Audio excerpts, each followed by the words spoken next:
Hello, good morning everybody. Welcome to my YouTube channel, Visionary English Teacher.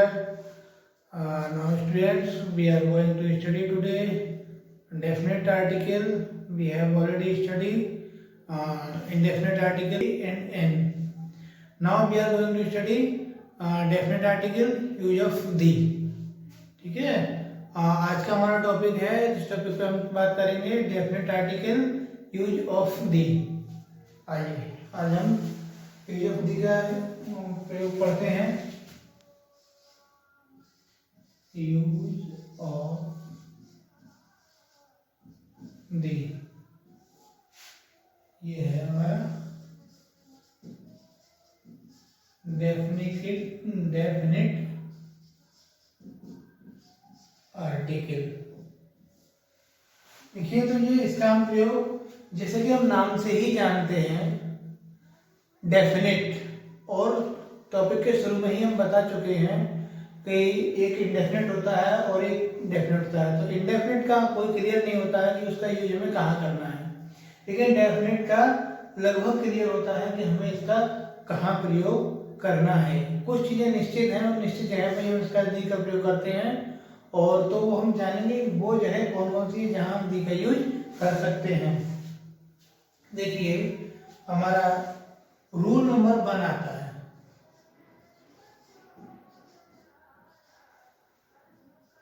इसमें क्या होता है, डेफिनेट पर्सन या थिंग,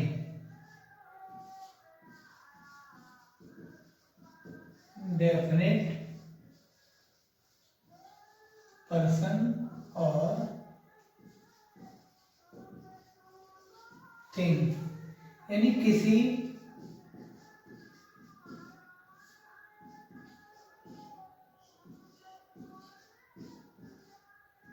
निश्चित व्यक्ति या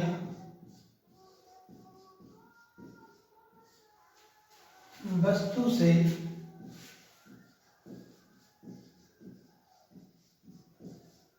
पहले दी का प्रयोग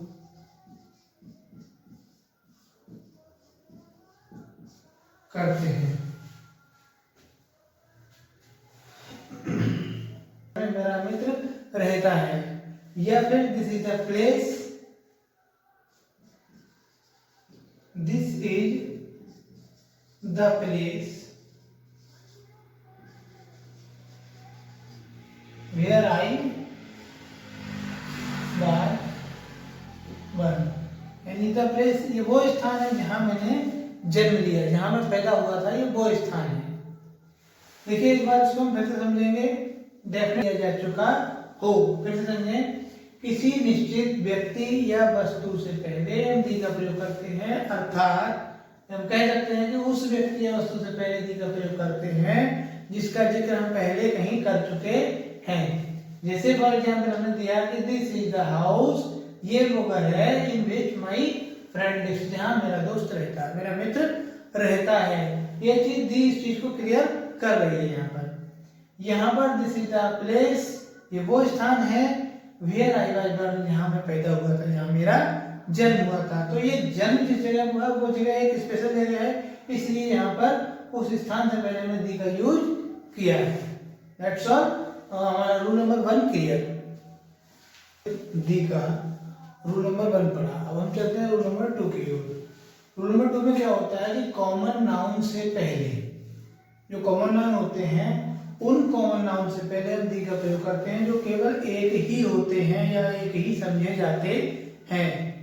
फिर से सुने कि रूल नंबर 2 के अकॉर्डिंग हम दी का प्रयोग उन सभी कॉमन नाउन से पहले करते हैं जो केवल एक ही होते हैं या फिर एक ही समझे जाते हैं, लेकिन वो प्रॉपर नाउन नहीं होते हैं। ऐसा भी नहीं है कि हम ये समझें कि कॉमन नाउन से, सिंगल कॉमन नाउन से पहले हम कर रहे हैं जो केवल एक है, एक ही समझे जाते हैं, तो वो प्रॉपर होंगे, लेकिन प्रॉपर नहीं है।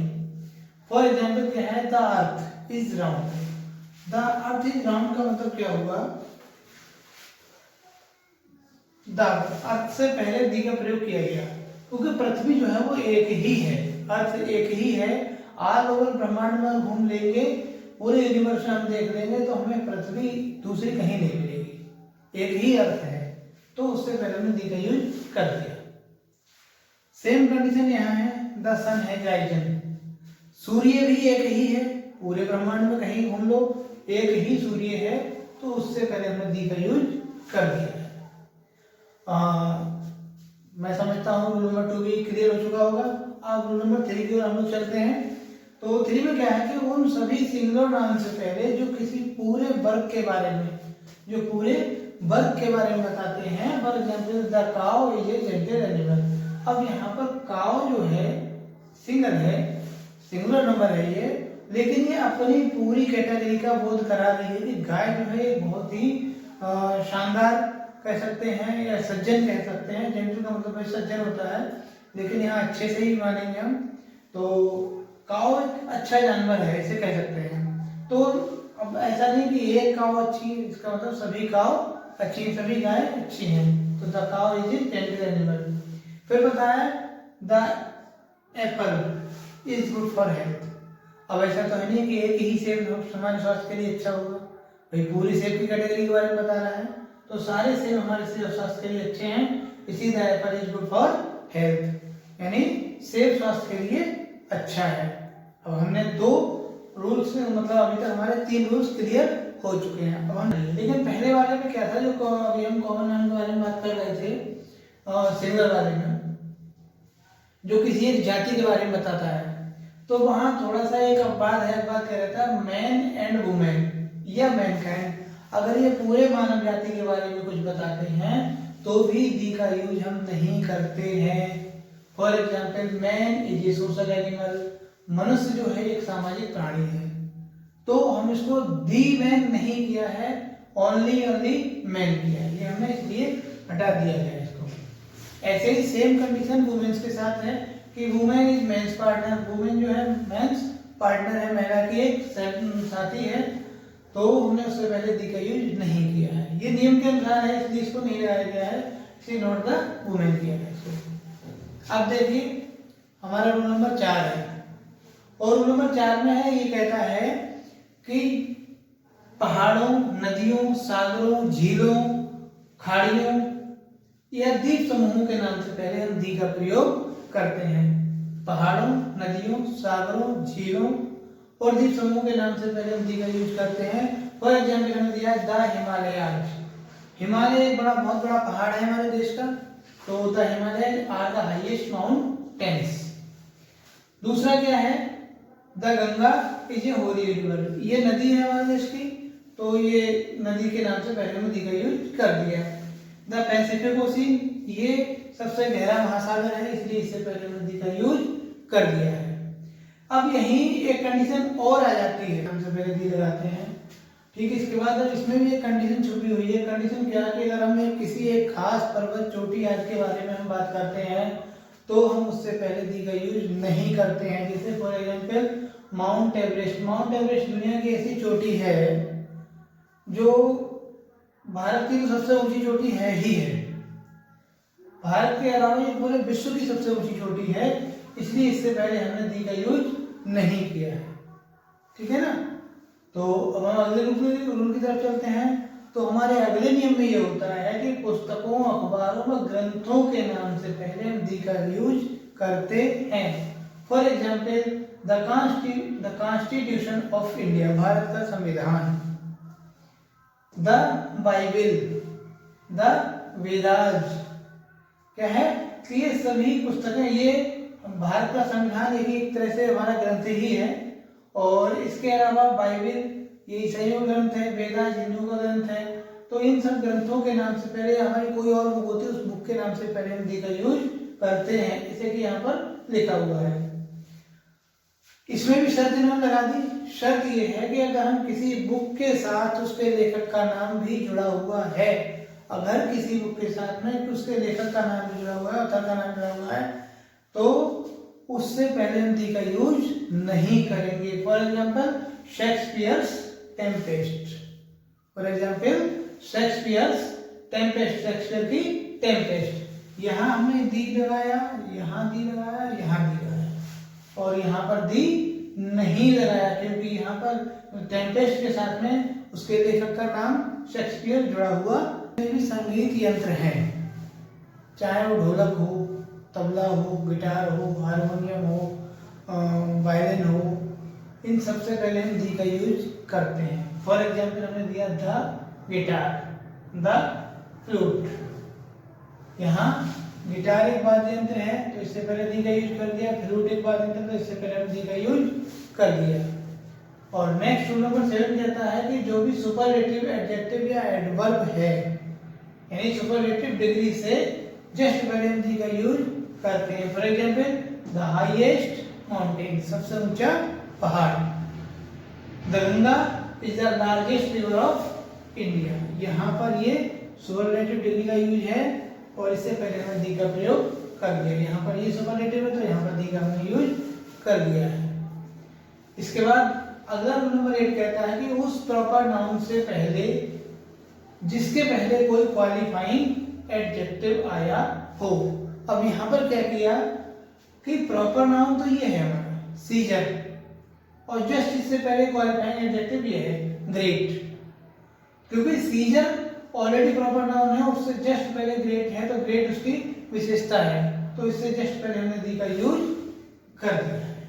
ठीक इसी तरह इमॉर्टल शेक्सपियर, शेक्सपियर की जो विशेषता है वो इमॉर्टल है, और तो उससे जस्ट पहले हमने दी का यूज कर दिया है। अभी तक हमारे 8 रूल्स यूज ऑफ दी के हम क्लियर कर चुके हैं, और अब हम चलते हैं अगले रूल की तरफ। हम 9वें नियम की ओर चल रहे हैं। तो हमारा रूल नंबर 9 ये कहता है कि उस कॉमन नाउन से पहले जो एब्स्ट्रैक्ट नाउन का भाव प्रकट करता है, यानी ऐसे कॉमन नाउन हो जो जिससे पता लग रहा है कि एब्स्ट्रैक्ट नाउन का ये भाव प्रदर्शित कर रहा है, तो उससे पहले हम दी का यूज करते हैं। जैसे the patriot in him did not let him eat, तो पैट्रियट से जस्ट पहले हमने दी का यूज कर दिया है। यहाँ पर ये एब्स्ट्रैक्ट नाउन, यानी ये है तो कॉमन नाउन लेकिन एब्स्ट्रैक्ट नाउन की तरह प्रयोग हो रहा है, देशभक्ति की बात आ रही है, तो इसलिए हमने दी का यूज कर दिया यहाँ पर। नेक्स्ट रूल कहता है उस एडजेक्टिव से पहले जो करेक्टिव नाउन की तरह ही प्रयोग हो। उस एडजेक्टिव से पहले हम दी का यूज करते हैं जो करेक्टिव नाउन की तरह प्रयोग किया जाता है। फॉर एग्जाम्पल के लिए उन्होंने कहा है कि we should help the poor, यानी पुअर जो है करेक्टिव नाउन है, एक तरह से करेक्टिव नाउन की तरह प्रयोग होता है, बट ये एडजेक्टिव है एक तरह से, क्योंकि ये बहुत सारी पूरी पुअर कैटेगरी के लिए शो कर रहा है, तो इसलिए हमने इससे पहले इसको यहाँ दी का यूज किया है तो एडजेक्टिव, पुअर एडजेक्टिव है, किसी की विशेषता बता रहा है, बेचारा भी आता है, तो लेकिन यहाँ काम कलेक्टिव नाउन की तरह कर रहा है, इसलिए इससे पहले हमने दी का यूज किया है। रूल नंबर 11 हमारा रूल नंबर 11 जो कहता है कि डबल कंपैरेटिव एडवर्ब के साथ, जो डबल कंपैरेटिव एडवर्ब होते हैं उनके साथ भी हम दी का यूज करते हैं। For example the more gets, the more the gets, ये मोर है, ये ऑलरेडी डबल कंपैरेटिव एडवर्ब है, इससे पहले हमने दी का यूज कर दिया। द मोर ही डिजायर, जितनी उसकी इच्छा थी उससे और अधिक, तो यहाँ भी हमने दी का यूज कर दिया है। अब रूल नंबर 12 ये कहता है कि आर्टिकल दी उन प्रॉपर एडजेक्टिव से पहले भी प्रयोग किया जाता है जिनसे किसी नेशन या पीपल का बोध कराया जाना हो। किसी राष्ट्र या लोगों के बारे में बताया जाता है तो वहां भी हम दी का यूज करते हैं। अभी रूल नंबर 12 कहता है कि आर्टिकल दी उन प्रॉपर एडजेक्टिव से पहले प्रयोग होता है जिनसे किसी नेशन या पीपल का बोध कराया जाता हो। तो अब इसमें हम ये देख लेते हैं कि प्रॉपर एडजेक्टिव से पहले प्रयोग होता है जिनसे किसी नेशन या पीपल का बोध कराया जाना हो। तो for example the English are very hard working, अब यहाँ पर इंग्लिश ये इंग्लैंड के लोगों से है, यानी अंग्रेज आर वेरी हार्ड वर्किंग, बहुत ही कठोर परिश्रमी है, तो वहाँ के लोगों के बारे में पता लग रहा है, इसलिए हमने इंग्लिश से पहले दी लगाया और ये शो कर रहा है कि इंग्लिश मैन वहाँ के लोगों को बता रहा है। ऐसे ही the German are heroic people, तो जर्मनी लोग जो है वो हीरोइक पीपल है, तो ये लोगों के बारे में बताया, इसलिए हमने जर्मन से पहले दी लगाया है। इसमें यहाँ बात भी कहते हैं कि अगर इन प्रॉपर नाउन से पहले, इनसे पहले अगर हम दी का यूज नहीं करेंगे तो हमें ये पता रहेगा ये वहाँ की भाषाएं हैं, ना कि वहाँ के लोगों का पता लग रहा है। ठीक है। और इसके बाद अब हम चलते हैं नेक्स्ट रूल नंबर 13 की तरफ। तो ये कहता है किसी नाउन में सुपरलेटिव का प्रभाव डालने के लिए भी दी का यूज करते हैं। कोई नाउन है, अगर हमें उसमें सुपरलेटिव का प्रभाव डालना है तब भी हम दी का यूज करेंगे। For example, he is the scholar of the day. Scholar से पहले और यहाँ पर डे से पहले, यानी वो आज के दिन का स्कॉलर है, विद्वान है। रूल नंबर 14 कहता है कि ऑर्डिनल नंबर से पहले भी दी का यूज करते हैं। For example, the first, the fifth, the fourth. और एक बात यहाँ पर है कि अगर बात रोमन अंकों की हो तो रोमन अंकों में हम दी का यूज नहीं करते। अब हम आ चुके हैं डेफिनेट आर्टिकल के अंत के 2 नियमों की ओर। तो रूल नंबर 15 ये कहता है कि प्रोफेशंस के नाम से पहले दी का यूज करते हैं। व्यक्ति जो भी कोई प्रोफेशन करता है उन सबके नाम से पहले हम दी का यूज करते हैं। For example, he has joined the army, उसने आर्मी ज्वाइन कर ली है। तो आर्मी क्या है, प्रोफेशन, उससे जस्ट पहले हमने दी का यूज कर दिया। सेकंड आता है, he is very interesting in the teaching. तो टीचिंग भी एक प्रोफेशन है, जैसे मैं एक टीचर हूँ तो मेरा भी एक टीचिंग प्रोफेशन है, तो इससे जस्ट पहले दी का यूज कर दिया। और रूल नंबर 16 ये कहता है कि बिफोर कॉमन नाउन्स, जितने भी कॉमन नाउन है उनसे पहले यूज है एज एपोजिशंस, जो कि एपोजिशन की तरह प्रयोग किए गए हों तो उनसे पहले भी हम दी का यूज करते हैं। जैसे दिल्ली, अब यहाँ एक शब्द कहा दिल्ली और कॉमा लगा के बोल दिया द कैपिटल ऑफ इंडिया, ये एपोजिशन है। तो दिल्ली क्या है, हमारे देश की राजधानी है। सेकेंड बात रही नेहरू, फिर हो गए उसके बाद द ग्रेट पैट्रियट, यानी बड़े महान देशभक्त। तो माय डियर स्टूडेंट्स, आज हमने डेफिनेट आर्टिकल का यूज ऑफ दी को सीखा है और मैं समझता हूँ हमारे हमने भी 16 रूल्स इस पे के बताए हैं और आपको समझ आ गए होंगे। और अब हम आज के वीडियो यहीं समाप्त करेंगे और फिर मिलेंगे हम अगली वीडियो में किसी नए टॉपिक के साथ। तब तक के लिए आपसे यही कहना चाहूँगा कि आपने अभी तक अगर मेरे चैनल को सब्सक्राइब नहीं किया है तो सब्सक्राइब करें, लाइक करें और ज़्यादा से ज़्यादा शेयर करें। और इतना शेयर करें कि हर उस मोबाइल तक मेरा ये वीडियो पहुंच जाए जिस किसी ज़रूरतमंद को इसकी ज़रूरत है। हर एक बच्चे तक पहुंचे जो कि कुछ सीखना चाहता है, ऐसी आपसे रिक्वेस्ट है। Thank you for watching. मिलते हैं अगले वीडियो में अगले एक नए टॉपिक को लेकर के।